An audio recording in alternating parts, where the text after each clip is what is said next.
Right, so if you're relying on a smartwatch, a Fitbit, a Garmin, or any other overpriced wrist wanker on your arm to tell you how many calories you're burning off in order to try and lose weight, then you're completely fucking it. And I don't mean slightly, I mean pure, net deep in fantasy land. Let's break this down for you so you can actually understand what exactly half of the fitness industry is scared to tell you about. Let me be firstly clear, I'm not saying that Fitbits, Garmin's, activity watches are completely shit, because they're actually great for a few things. Firstly, the most important thing, telling the time. Also really good for tracking your steps, changing music in the gym when Adele comes on and you don't want to listen to that shite, and also maybe giving you a vague idea on how well you slept or how long that you slept for. But predicting calorie burn, nah, it's just not something it's good at. It's like using an 8-ball to decide how much that you need to eat. And I mean an actual 8-ball, not an 8-ball. Here's the truth. Studies have actually shown that even the top range activity trackers can be upwards of about 60% inaccurate when trying to predict how many calories you're burning off. 60%.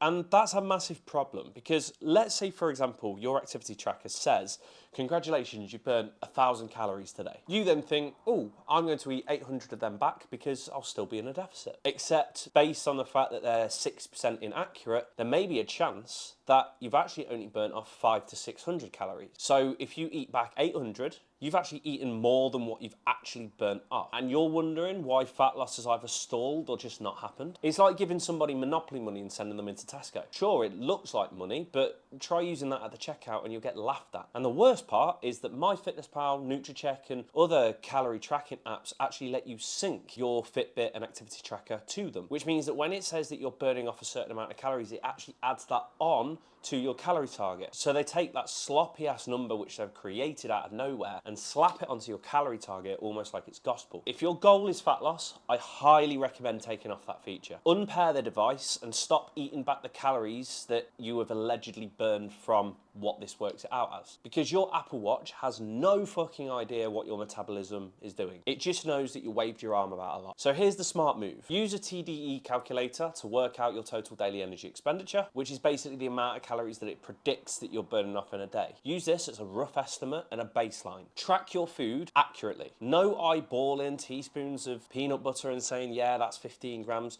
No, weigh it out. Track your progress every time. So if after about a week or two of sticking to the calorie target that the TDEE calculator has given you and tracking out pretty accurately and you've lost 1 to 2 pounds, you can safely assume that the calorie target that the TDEE calculator has given you is accurate. If instead it goes stagnant or actually goes up a little bit, take your calorie target down by about 5 to 10% and eat within that instead. Adjust it based on results rather than just what your Fitbit's saying that you burnt off after leg day. Use your tracker for accountability, not accuracy. Honestly, trying to track your calories burn with a smartwatch is kind of like pissing on a house fire to put it out. Like using a rubber band to measure your bicep. As useless as a nun's dildo. That might piss you off because you might be thinking, oh, I've wasted my money. I bought my Fitbit so it tell me how many calories I've burnt. I'm just telling you the truth. So don't bin your Fitbit, don't bin your Apple Watch or whatever, because they are good for a few things. As I said, changing music, steps, telling the time, looking good. But just stop treating it like it's either your coach or your metabolism's best mate. Use it for what it's good for, not your damn diet plan. And if you found this video helpful, or you're just tired of all the fitness bullshit out there and actually want to lose fat in the most consistent, least misery-inducing, least restrictive way possible, then make sure that you like this video, subscribe to my channel, or follow my Instagram at k.p_health. Stay smart, stay consistent, and remember, your watch is not your weight loss coach. Peace.